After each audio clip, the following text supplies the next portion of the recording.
Hello everyone and welcome to a new video. So today we're going to be doing the Nintendo Switch Iceberg. If you don't know what this is, it's basically going to be showcasing a bunch of, things about the Nintendo Switch, starting from the most well-known things all the way down to the things that you definitely probably don't know about. There are a couple of creepy things on this, so if you're scared about that, then click on the video. There's not that many. I made this iceberg all by myself, so yeah. If I missed anything else, let me know in the comments below, and I don't want to waste any of your time, so let's get right into it.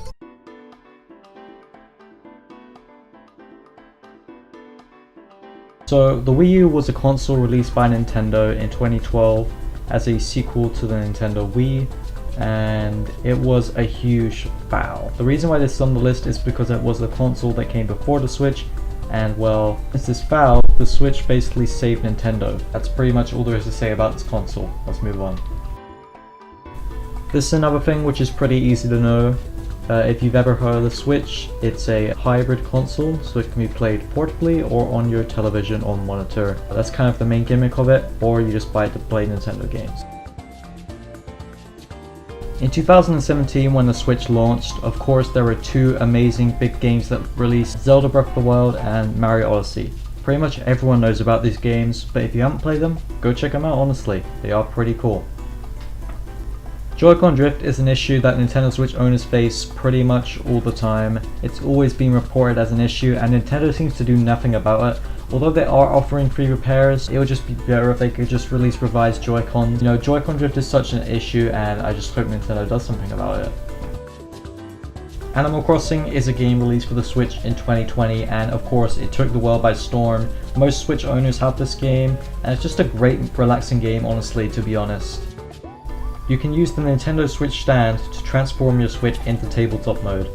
So by using the two Joy-Con controllers, you can turn them side by side, and well, yeah, you've got two controllers just like that, and that is what is called tabletop mode.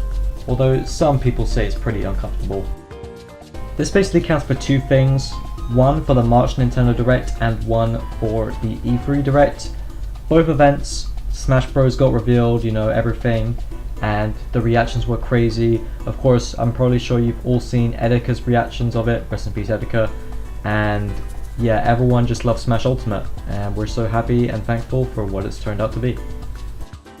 So the Nintendo Switch has parental controls, and a lot of people watched a video about it, and it was kind of a meme. So yeah. Switch Online is Nintendo's online service for the Switch. It launched in 2018, where online was actually free before, but it launched with NES games, online play, and that was pretty much it. We did get a few things along the way up until now, but pretty much Switch Online has remained the same.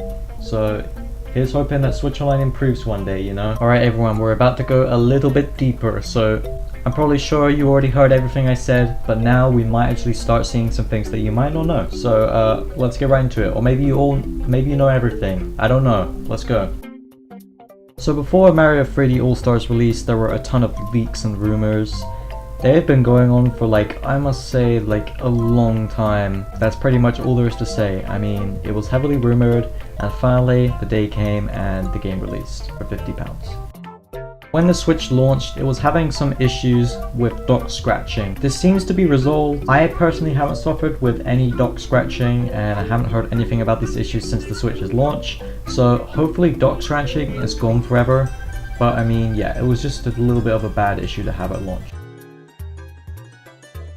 What I mean by impossible ports is games that you wouldn't think have made their way to the Switch, but well, they have. I'm talking about games like The Witcher 3, Doom Eternal, Saints Row the Third, Wolfenstein, all these games that you wouldn't expect to see on Nintendo platforms, but I mean, they're here. Sure, the visuals are worse, and the FPS might be a bit lowered, but hey, they're here on the platform, and I'm happy about that.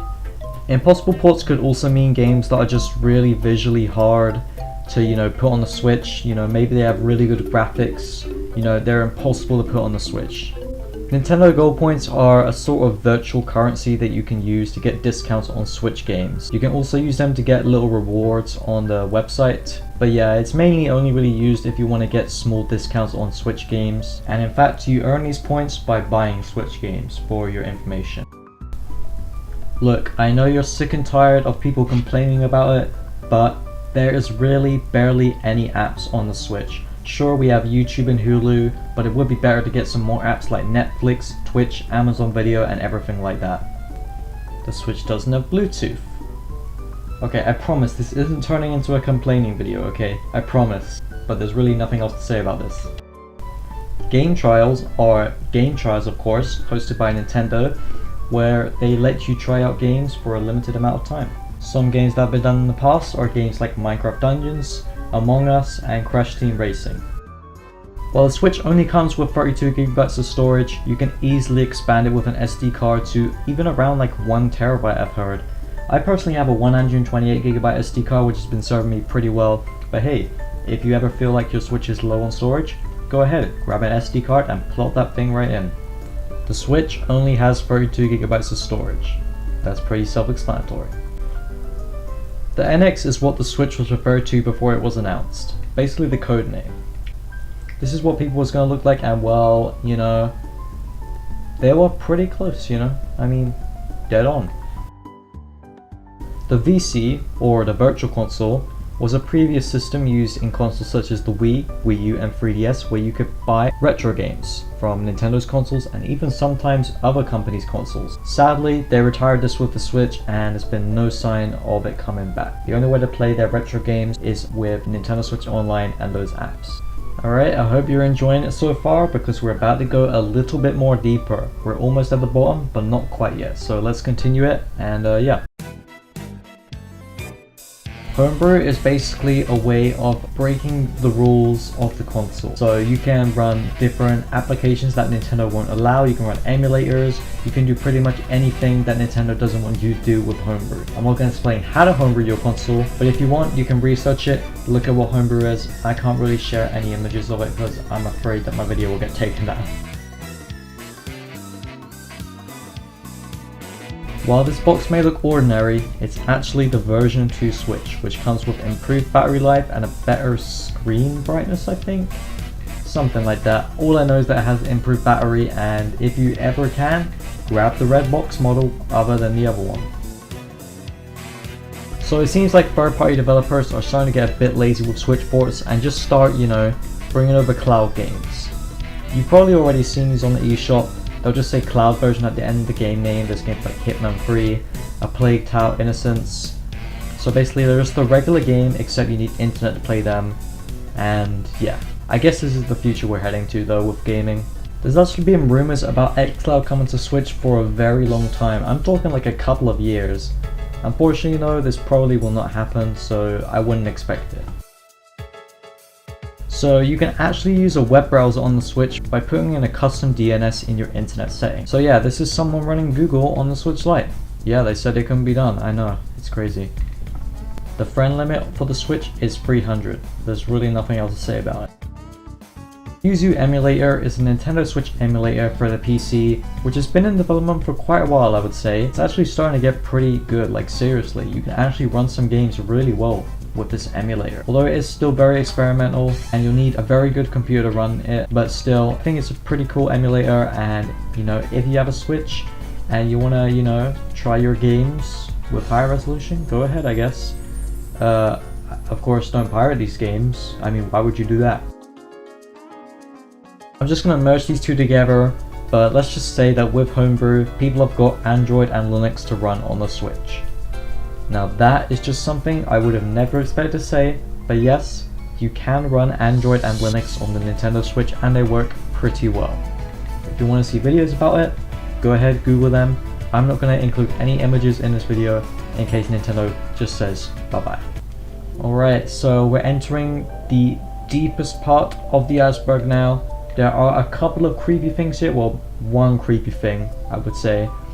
Yeah, just let me know in the comment section if I missed anything, and yeah, here we go. We're at the bottom of the iceberg now.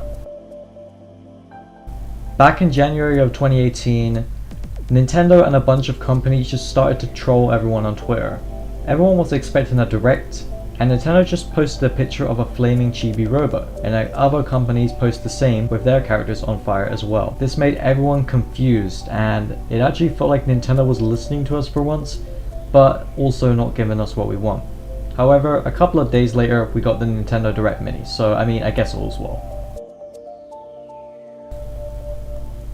A couple of days before Super Smash Bros. Ultimate launched, it actually leaked, like the actual game leaked. So people with Homebrew could play early, and from what I remember, people were posting spoilers or spoiling the game. And it leaked pretty early, like at least 2 weeks before the game came out.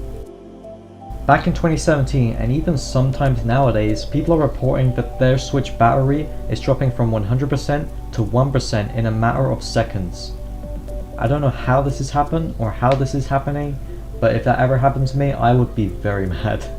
Just imagine, you're playing Fortnite, okay, don't cringe, okay? You're playing Fortnite on the Switch, you're about to win with your friend, and boom, your Switch dies.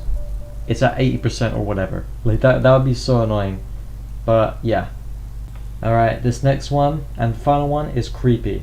I'm just saying that it is kind of creepy, and I do not know why this happens. It is really weird, okay? If you are scared of these kinds of things, click off the video. But it also could be informal so that you don't do it by mistake. Don't change the speed of a video on the YouTube app. Okay, I know this sounds stupid, okay? What's the worst that could happen if I change the speed on a YouTube video on, you know, the Switch version of YouTube? Well, I'm gonna show you right now, okay? And this is what happens.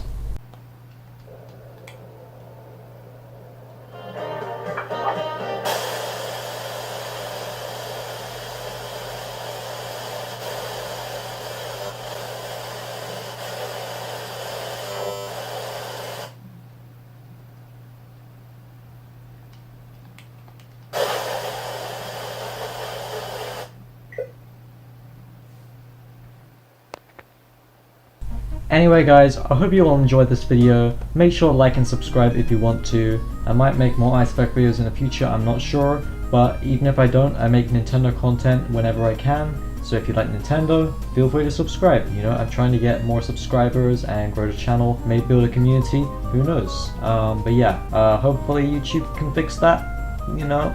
But anyways, thanks for watching the video, and I'll see you all in the next video. Goodbye.